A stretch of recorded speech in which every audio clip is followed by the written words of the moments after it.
ഇന്ന് തന്നെ ഡൗൺലോഡ് ചെയ്യൂ. കാണൂ നിങ്ങളുടെ ഫേവറേറ്റ് ഷോസ്.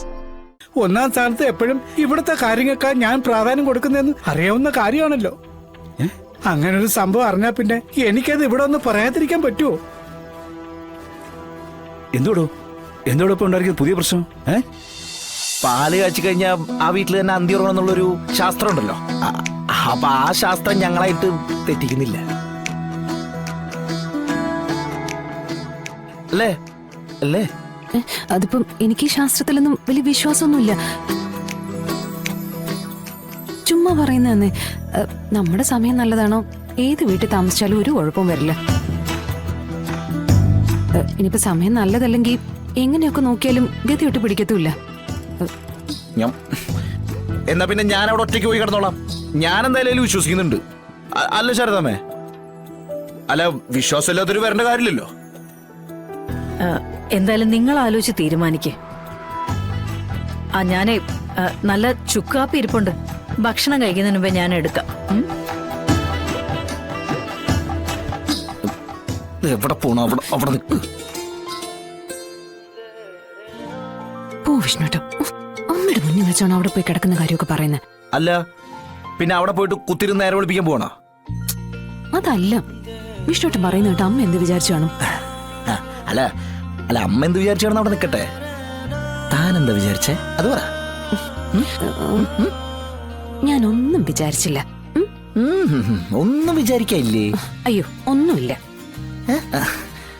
സത്യമായിട്ടൊന്നുമില്ലേ? പോയി വിഷ്ണുട്ട. ഒന്നുമില്ല. വിട് അമ്മ. അവിടെ നിൽക്ക് വിഷ്ണുട്ട. അടങ്ങിക്ക്. ഒരു കാര്യം പറയട്ടെ.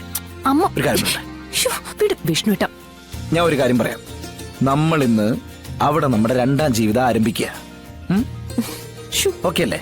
വിഷ്ണുട്ട അമ്മ വരും. ആരെങ്കിലും കാണുന്ന ചുമ്മാ. ആരെയാണ്? നീ ഇവിടെ നിക്ക്. ഞാൻ പറയട്ടെ. അതെ ഞാൻ പറയണതേ. വിഷ്ണുട്ട അമ്മ ചുക്ക് കാപ്പിയായിട്ട് വരും. വീട്. എന്റെ ശാലി, താൻ ഇത്ര മണ്ടിയായി പോയല്ലോ. എടോ താൻ ആ ചുക്ക് കാപ്പിയും പ്രതീക്ഷിച്ചിട്ട് നിക്കുക.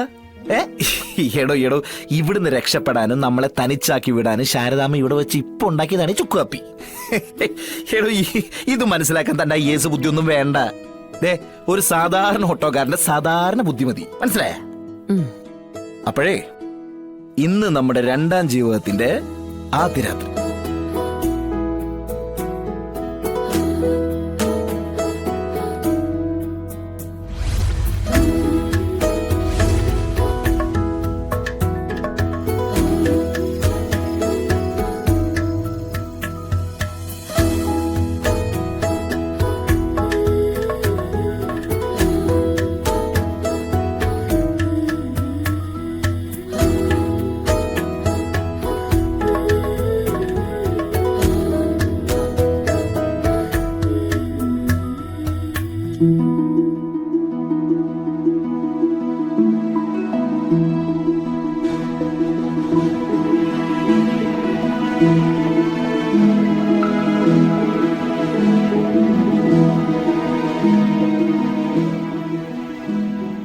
രാഘവേട്ട എന്താ ആലോചിച്ചു കൂട്ടുന്നേ?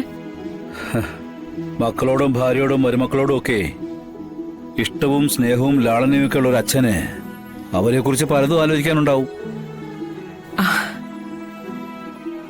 ആ പറഞ്ഞതിനർത്ഥം ഇതൊന്നും എനിക്കില്ല എന്നാണോ? എന്തോ സംശയം? ഒരു മരമൊരു ബിസിനസ്സേ നമ്മളെ കൊണ്ട് എത്തിച്ചതേ കുടുംബം നഷ്ടപ്പെടുത്തുകയും സാമ്പത്തിക തകർച്ചയും മാത്രമൊന്നും അല്ല. നമ്മളെല്ലാവരോടും ഉണ്ടാക്കിയെടുത്തിരുന്ന ഒത്തൊരുമയും കൂട്ടായ്മയും പരസ്പരമുള്ള ആത്മബന്ധങ്ങളും ഒക്കെയാണ് നഷ്ടപ്പെട്ടത്. അതിന് പ്രധാന കാരണമായത് ഭാമ തന്നെ. ഓ അത് ശരി. അനുജൻ കാണിച്ച നെറുകേടിന് ഇപ്പൊ എന്നെ ബലിയാടാക്കുകയാണല്ലേ? അവൻ നെറുകേട് കാണിക്കുന്നേ ഞാൻ നിനക്ക് മുന്നറിയിപ്പ് തന്നായിരുന്നല്ലോ. ഒന്നിച്ച് കളിച്ചു വളർന്ന എനിക്ക് കിട്ടിയ അനുഭവേ അതൊന്നും നിനക്കറിയാൻ പറ്റത്തില്ലല്ലോ.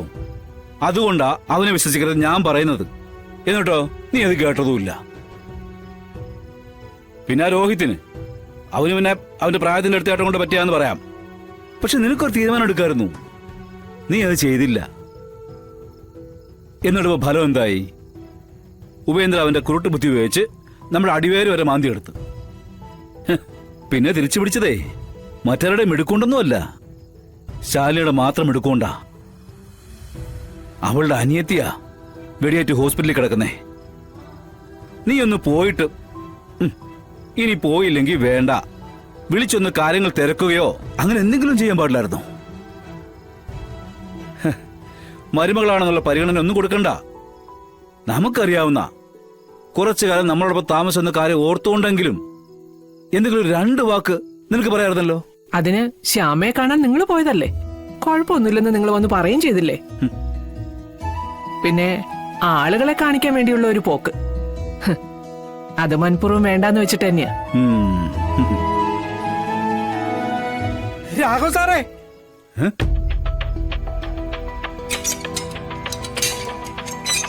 രാഘവ് സാറേ, എന്തോടോ? രാഘവൻ സാറേ, എന്തോടോ? തനിക്ക് വീടും കൂടെ ഒന്നുമില്ലേ? പിന്നെ വീട്ടിൽ പോണെന്ന് പറഞ്ഞ് താൻ നേരത്തെ പോയില്ലേ? എന്നിട്ട് പോയില്ലേ? എന്റെ കുടുംബവും കുട്ടികളൊക്കെ എനിക്ക് 2ാം സ്ഥാനത്താ. 1ാം സ്ഥാനത്ത് എപ്പോഴും ഇവിടുത്തെ കാര്യങ്ങൾക്കാ ഞാൻ പ്രാധാന്യം കൊടുക്കുന്നതെന്ന് അറിയാവുന്ന കാര്യമാണല്ലോ. അങ്ങനൊരു സംഭവം അറിഞ്ഞാ പിന്നെ എനിക്കത് ഇവിടെ ഒന്ന് പറയാതിരിക്കാൻ പറ്റുമോ?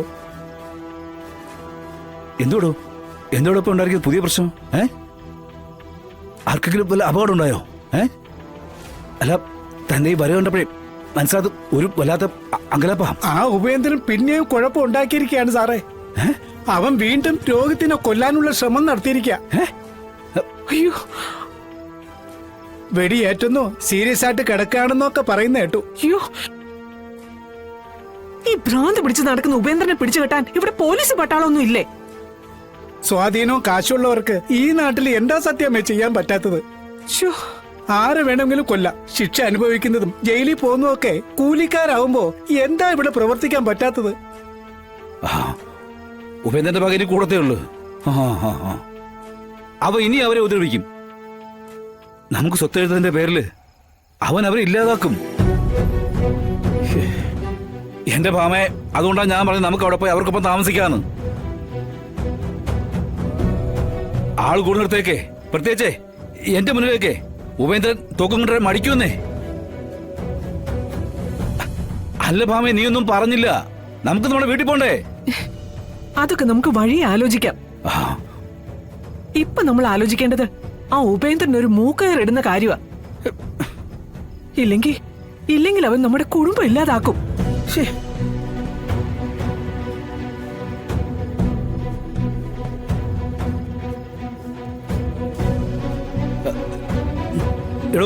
എടോ അവന് രോഹിത്തിനെ വേറെ കുഴപ്പമൊന്നുമില്ലല്ലേ? ഞാൻ അറിഞ്ഞ കാര്യം ഇവിടെ ഒന്ന് പറഞ്ഞു. ഇനി ബാക്കി കാര്യങ്ങളൊക്കെ സാറാ ചെയ്യേണ്ടത്. നാളെ അവിടം വരെ ഒന്ന് പോയാൽ നന്നായിരിക്കും. അവർക്കും അതൊരു ആശ്വാസമാവും സാറേ. എന്റെ ദൈവമേ, ഇതിപ്പം ഓരോ ദിവസം ഓരോരോ പ്രശ്നങ്ങളാണല്ലോ.